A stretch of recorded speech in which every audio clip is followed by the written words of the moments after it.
Hi, my name is Elise Coash. I'm in Public Health 2, spring quarter 2018, and I will be doing my project on the H1N1 outbreak of 2009, more colloquially known as swine flu.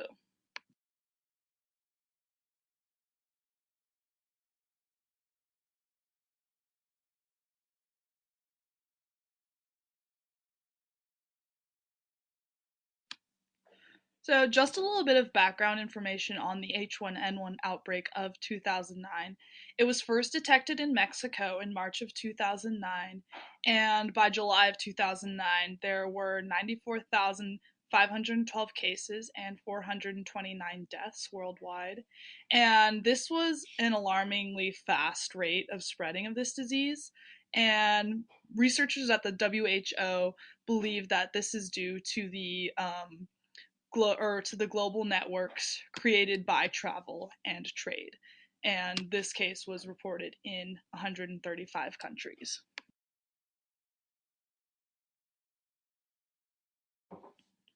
Now, H1N1 is a strain of influenza, so the symptoms are similar to influenza strains, such as fever, cough, sore throat, runny or stuffy nose, body aches, headaches, chills and fatigue, and sometimes vomiting and diarrhea.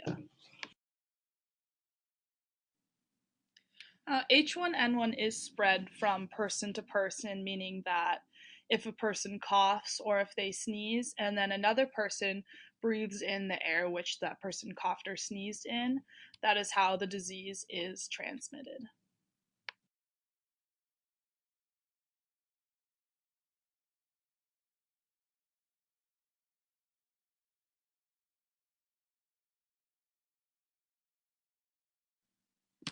Now, a strength in responding to this disease is that the World Health Organization has guidelines for laboratory responses to pandemics, which are pertaining to the identification of the disease, as well as drug responses to the disease and surveillance of the disease.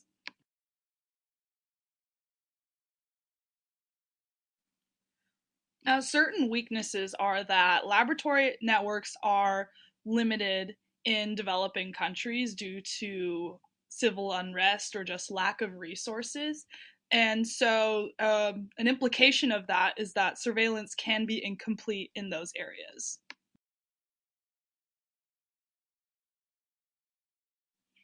The H1N1 outbreak does present opportunities for expanding education on how to prevent sickness and hygiene and sanitation, as well as expanding surveillance systems.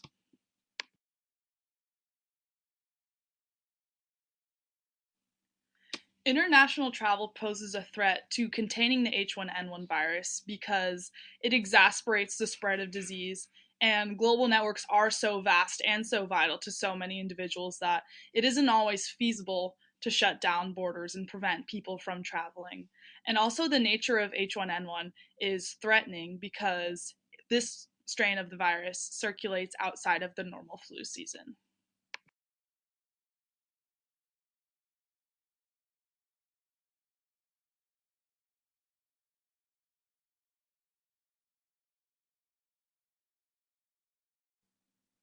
Improving overall healthcare will be extremely vital to combating this disease, as well as increasing laboratory networks, just so that the capacity of surveillance is greater, as well as the capacity to treat sick people.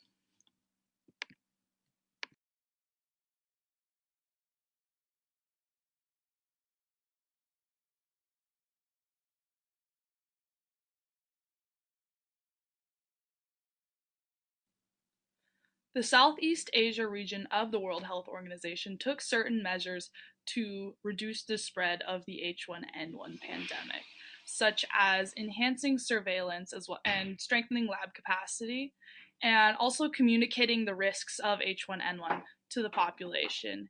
And actions such as this included alerting the public on modes of transmission of the virus, such as breathing in air where someone has who is infected has sneezed or coughed in, as well as promoting respiratory hygiene and hand washing. And other measures that they took were stockpiling antiviral drugs.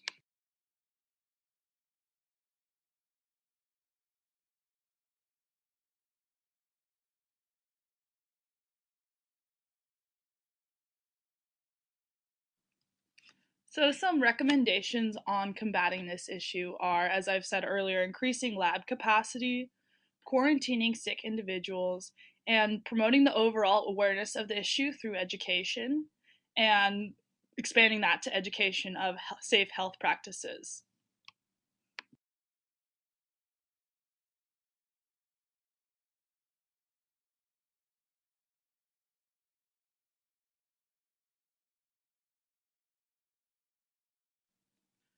So, a timeline of an action plan for this would be to work on developing a vaccine for H1N1 because there is no vaccine for H1N1. And typically, vaccines take 18 weeks to get up to the trial phase if they are in active development.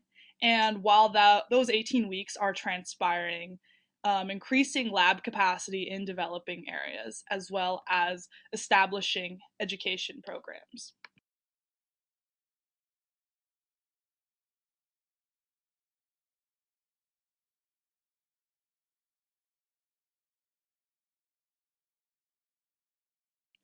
So, just some final comments. I talked a lot about lab capacity and surveillance, and that's super important because it helps monitor who has a disease, and when vaccines are available, it helps distribute those vaccines as well as produce them. And this is really important in developing areas.